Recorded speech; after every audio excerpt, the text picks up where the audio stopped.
Hello, ladies and gentlemen, and being a producer of Wrestle Massacre as well as Inside Movies Galore, I am David Streggy, and welcome to Delusions of Grandeur.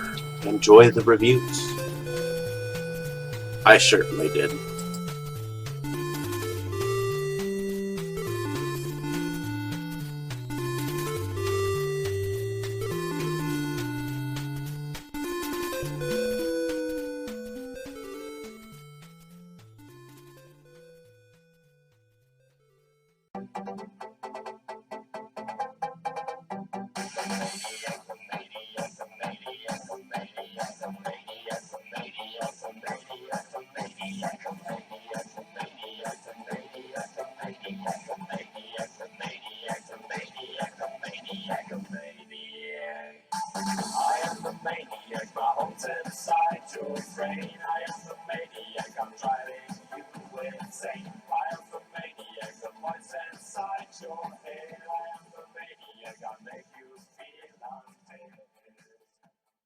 Okay, Dave, that's it. Screw you and your college flunkies.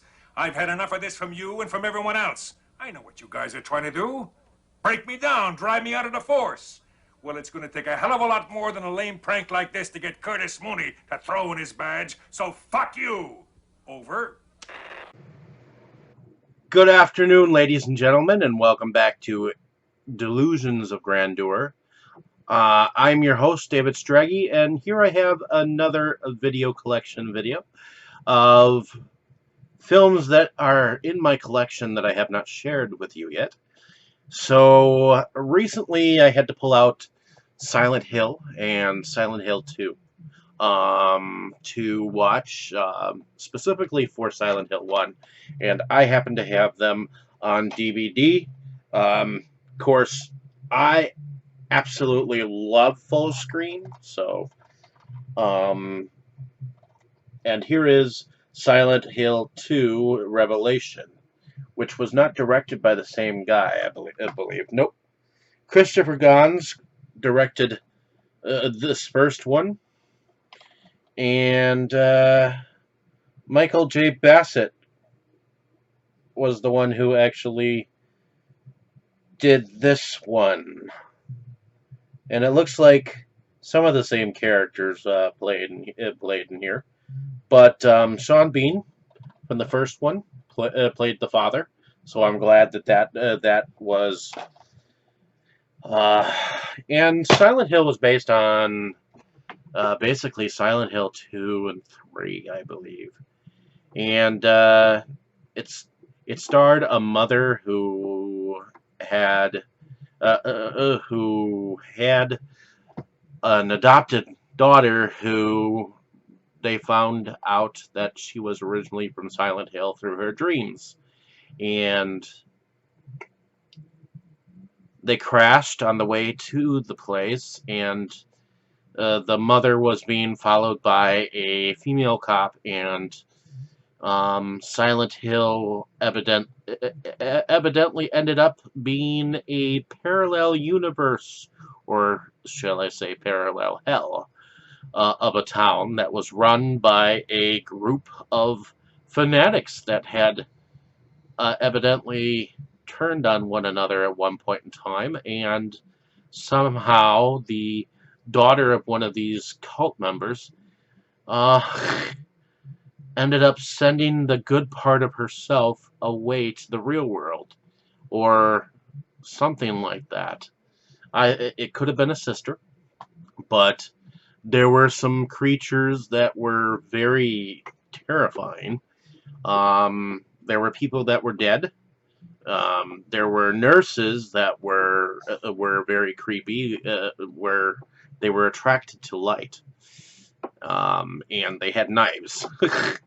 And then there was an axe, a dude with a triangle head, and he had like this huge ass knife, and it was like he was like the guy guarding the river Styx or something like that. So, anyways, there were similar creatures in the second film as well, but they also had Malcolm McDowell, who was like this, um, who was like this ancient one in the cult, and evidently they needed. She had this like other half of a coin that she had to find or whatnot, or vice versa, and was I actually enjoyed both of these films, even though I know that they somewhat didn't follow the storylines um, of the games per se. I mean, the second one, the very beginning of this, when they first got into Silent Hill, it did kind of follow the game when you first got into there. There was a moment where it kind of played like the game, but then it changed, and it was like all over the place with some of the different characters from the later um, games and whatnot. So I was in I was intrigued in rewatching watching both of these. So I'm glad that I own them. From Belgium, I just recently got today from a director by the name of Rob Sayas or Caius. It is a short film called The Writer, and he has a um, film company that he calls TerraVisions Productions. And what he's trying to do is he's trying to put together an anthology. And so he just recently put The Writer together. And this is what it says in the back here. It's signed on the disc itself, and it's signed on the back here, I think, by the the guy who plays the writer, I think. But in any case, um, a man finds an ancient occult book and suffers the consequence. That's what it says. So, in order to help fund some of his other projects, he was starting to sell this particular short film alone. So I am glad that I own a copy. I thought that it was pretty decent for what it is, and I think I would like to see more of this story. Next, I have a double feature from Sub Rosa Cinema. This says SRS Cinema Grindhouse presents double feature. It's a limited edition 2-disc set with a film called The Risen and another film called The Unknown. And I've been trying to track down every single one of these films. See, he only makes so many of these. And this says Entrails of the Wicked. In The Risen, it says, in 1962, a top-secret government agency designed a spaceship to explore the deepest reaches of outer space. On its voyage back to Earth, it disappeared without a trace. 44 years later, Jack Elder, a rogue CIA agent, has uncovered the government's dark secret. Today, Elder is set to unleash an evil on this planet like nothing man has ever seen. Fueled by his own ambition and greed, he has devised a plan that threatens the fate of all humanity as he opens the door to something not of this earth. Caught in the chaos is Slade Hunter, a down-and-out ex-Special Forces soldier. He searches to put the pieces of his brother's brutal murder together. Soon, he finds himself battling for his own life against a band of mercenaries, government agents, and Earth's deadliest visitor.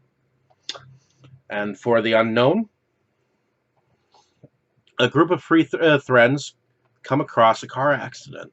They stop to help, but can't seem to find any victims. They search the nearby woods, finding nothing. They spot a light from a nearby house and decide to go to the house to call for help, but they find the house empty as well. Puzzled and a little uneasy, they decide to return to their vehicle, but the woods are dark, too dark, and they can't find their car. Having no other choice, the three sleep over in the house and wait for morning light. But during the night, strange things start to happen around the house. They try to leave, but suddenly one of them refuses. Gradually, they realize that something unknown, something darker than the night, watches them, waits for them, and will have them before daylight returns. So, yeah, there we have, and so one is actually in this little slip cover, and the other is actually sitting in the case spot. So I'm looking forward to watching both of them. So we'll have to see what those two are all about. So moving on to another film called Feed. Now this one uh, we actually talked about at one point, and this is a different. This is Region Code 1, so this is the Danger After Dark copy of Feed. And on the front of this, Fangoria says it's one of the sickest films I have ever seen. Intensely grotesque and shocking as hell, Feed is a heavyweight thrill ride through the depths of depravity. A veteran cyber porn investigations Australian cop, Philip Jackson, is no stranger to the dangerous side of sexual fetishes. He may have found his sickest case yet when he discovers a sinister side to an American website devoted to fat, admiring men and obese women called feeders or gainers. Could the man behind it all be force-feeding missing women to death? Tense, dark, and deeply disturbing, director Brett Leonard, the Lawnmower Man and Virtuosity, takes the crime thriller genre to a twisted, gut-wrenching new level. So, the thing that I found curious about this is that Alex O'Loughlin, who played in a vampire series called Moonlighting, or Moonlight, I think, and also down the road he ended up being Detective John McGarrett in the new adaptation of Hawaii Five-O, and that is a show that my fiance loves. So I thought it was interesting when I found this film or bought it, and I showed it to her that it was of a film when he was younger, and he was definitely different as a blonde, and it was more of a stiffer role for him at first, but then, you know, it wasn't as sick as I thought it was going to be, though. Although, I mean, it was definitely weird, and it was definitely a surprise ending of who it really was in the end, or how they figured it out in any case. But I was fairly impressed with the film, and I wouldn't mind revisiting it later on down the road. So there we have it. Feed. So let me put these down here. So this is another release of from Sub Rosa Studios from 2003, and it's called Flesh Freaks.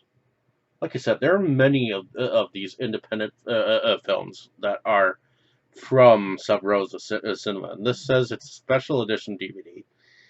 It features the uncut feature, commentary track, the Flesh Freaks trailer, Kill Them and Eat Them trailer, outtakes, a short film called Flicker, and a short film called Santa's Cycle Ghoul as well.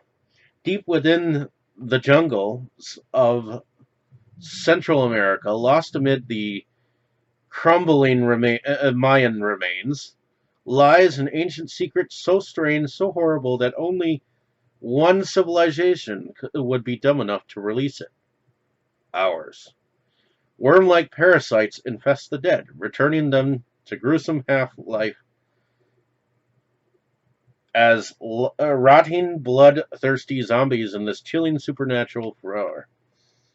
Freed from their jungle hell by a secret research expedition, the creatures soon find their way to modern civilization, where they begin their deadly mission to transform the human race into an unstoppable army of the undead. Will they succeed in their gory quest?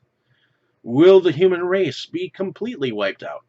Can anyone survive the blood-soaked onslaught of the flesh freaks? So, definitely looks like it's kind of gory. And if you look at the back here, it definitely looks intense. Looking forward to watching that. Surprised I actually haven't watched this yet. It's called The Four Brothers. It's with Mark Wahlberg, Tyrese Gibson, Andre Benjamin, and Garrett Hedlund. It's from Paramount, and it works with Die Bonaventura Pictures, and it was presented by John Singleton, and it was directed by John Singleton. And those guys on the front that I had just not too long ago spoken about co-star in this gripping tale of brotherly love, betrayal, and revenge from acclaimed filmmaker John Singleton. After their adoptive mother is gunned down during a grocery store holdup, the estranged brothers reunite to seek revenge and take matters into their own hands. Defying police orders, the four begin turning their old Detroit neighborhood upside down, searching for the mastermind behind the brutal killing. Along the way, they discover they are bound by ties thicker than blood, and this emotionally powerful, action-packed drama. So, I heard this movie was good, and I picked it up, so I'll definitely watch it down the road.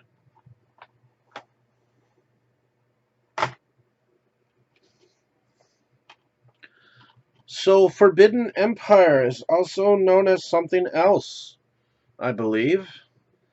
But this was directed by Oleg Stefenko with Marin's Group Entertainment, Fedosov Tetran Films, with the Cinema Fund.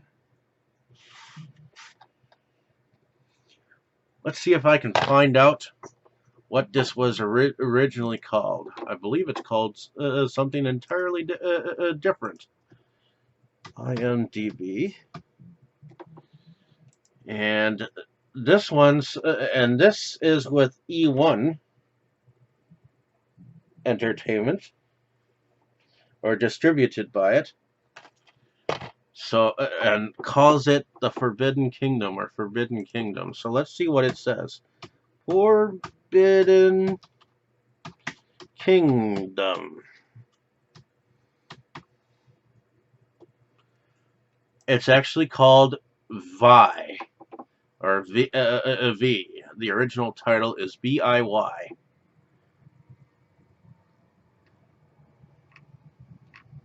And like I said, it's directed by Oleg Stefenko, an 19th century English cartographer.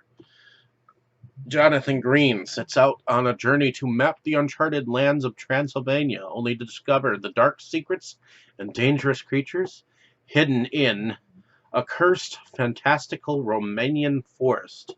From what I remember of this film, the set was phenomenal. The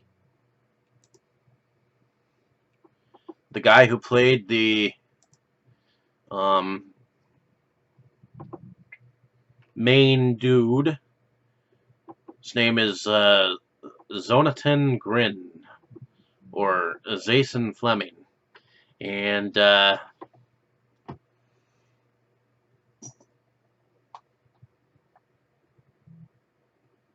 thought it was different. For I believe that all of these names are Russian, so this is a Russian film, I believe, or maybe it's just Romanian period with Romanian actors.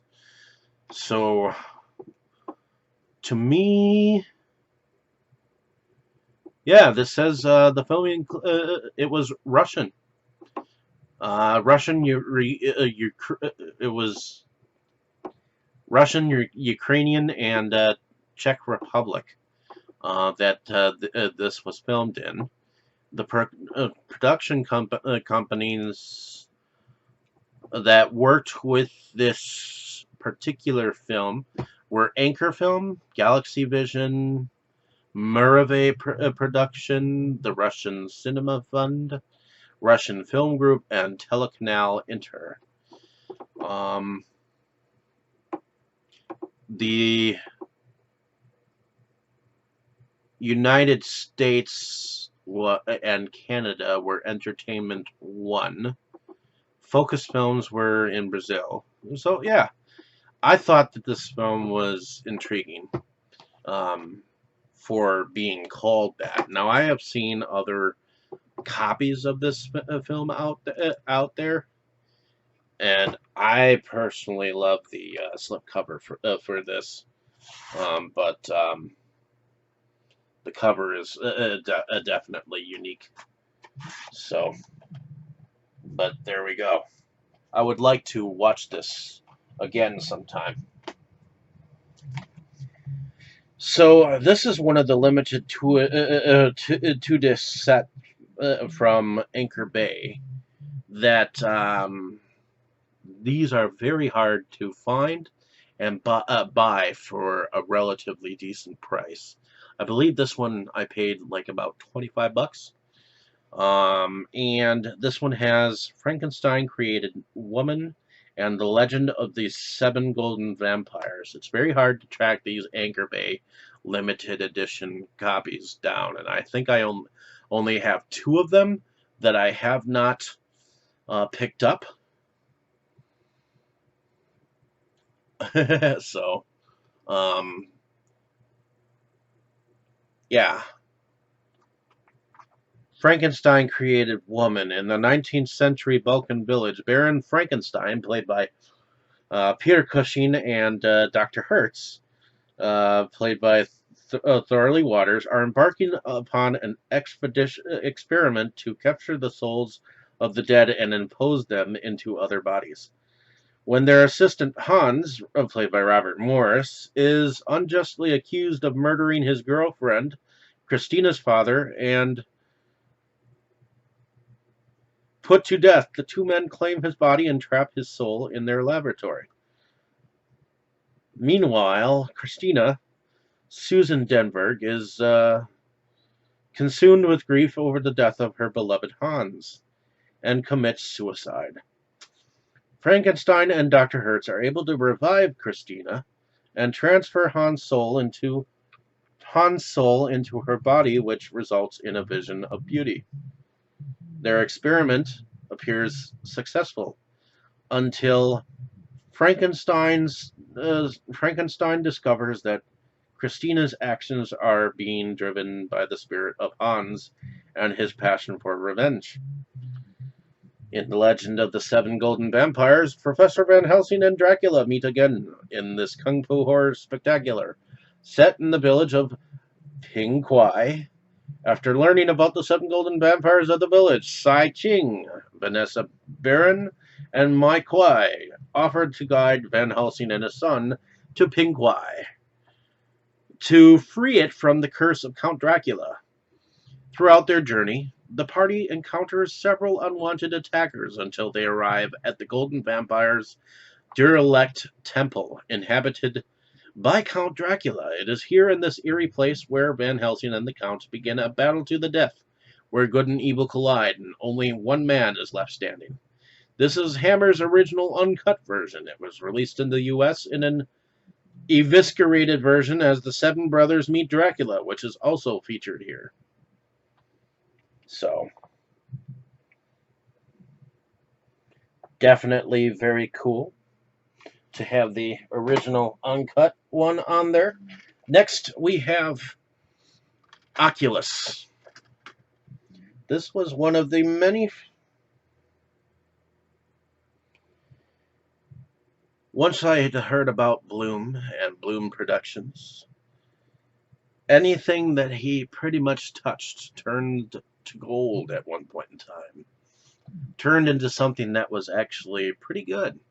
And this was one of the films that I'm not sure if it turned into gold or not, but it was decent at the time. It was called Oculus.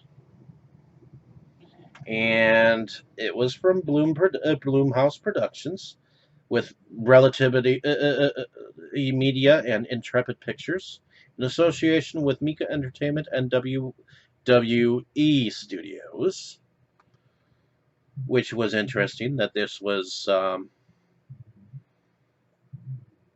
it was interesting because WWE is wrestling. So they must have put a wrestler in here somewhere.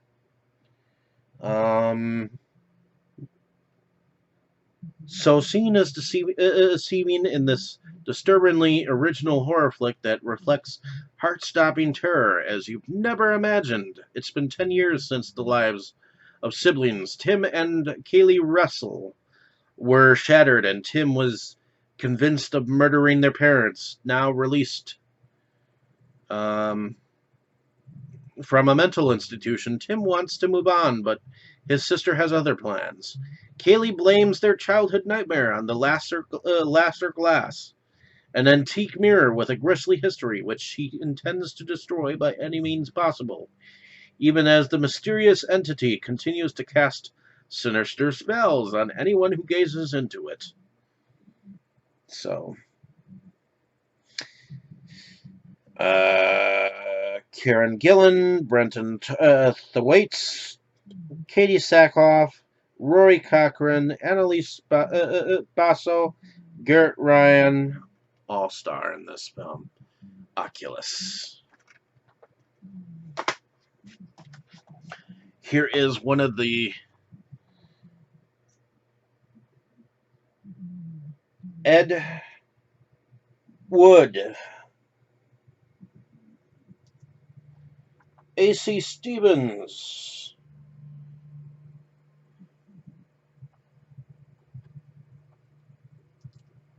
the screenplay of this was actually written by Ed Wood.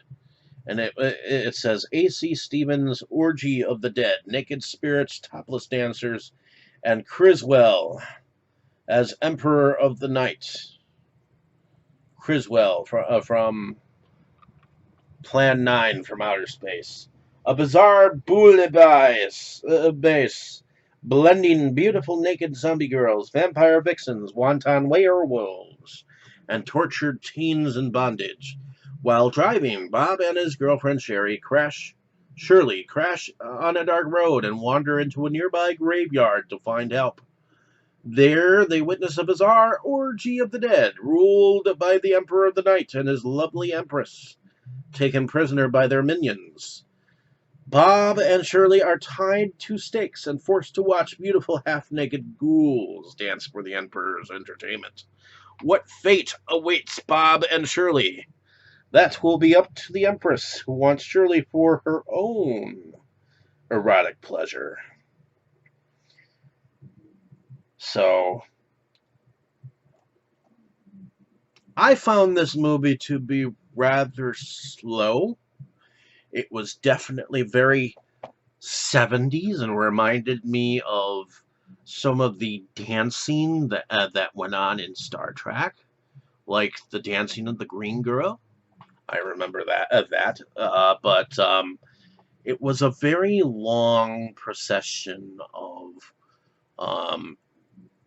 not necessarily nakedness, because I don't consider that that was enough nudity to call for nakedness.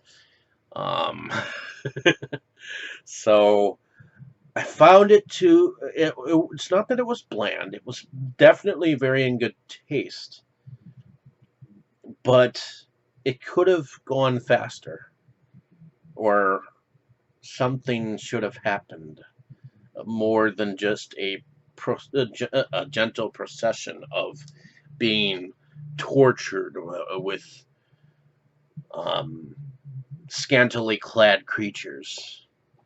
You know what I mean? So, but I thought it was entertaining to a point. Orgy of the Dead. So this is called. This was from Arrow Home Entertainment.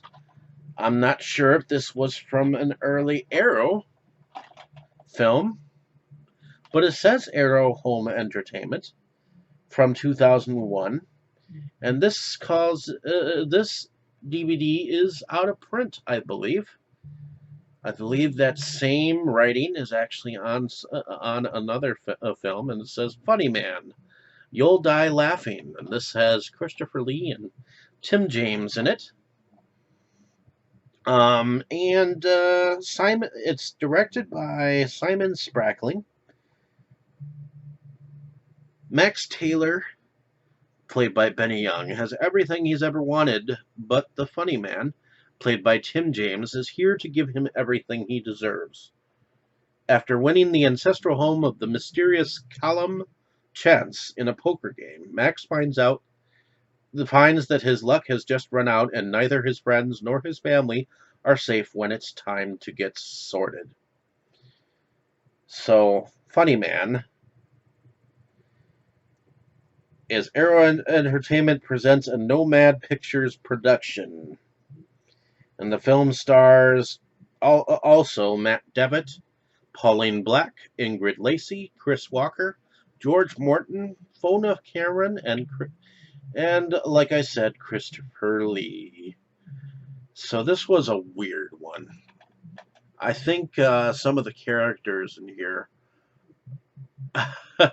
were definitely.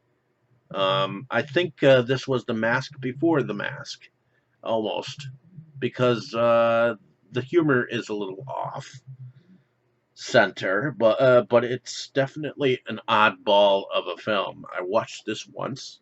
I wouldn't mind watching it again, and wouldn't mind seeing if Arrow or some company like that and went back to it and put it together with some longer cut or extras or something like that. I think it definitely needs a Blu-ray.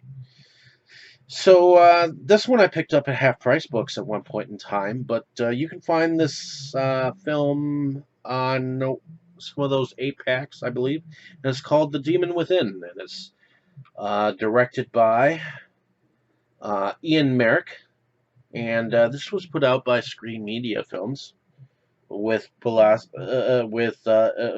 Plus Entertainment, and it was a DNS Screen Fund one production. The film stars Jeff Fahey, Patrick Bachow, and Kate Wright. And evidently, Sarah is a beautiful young artist who moves to San Francisco to escape her guarded and repressed past. She finds herself living next to Dobie, a discredited actor and murderer who is a master of disguise and seriously deranged. Slowly, their two worlds start to connect as she begins creating strange demon-like creatures from clay, including the head of one of Dobie's victims. As Dobie begins to channeling his evil forces into Sarah, the demon seed is spawned. So there we have it, The Demon Within. I have not watched that as of yet, but I would like to. In any case, there we have it. That's all I have for today. I'll have more episodes for you that are more exciting. But like I said, the writer came today, and I just wanted to get that out in one of these videos and share it with you. I love telling different stories of how I went and bought these. Sometimes it may come with um, how if I've seen the film, what I think of them very quickly.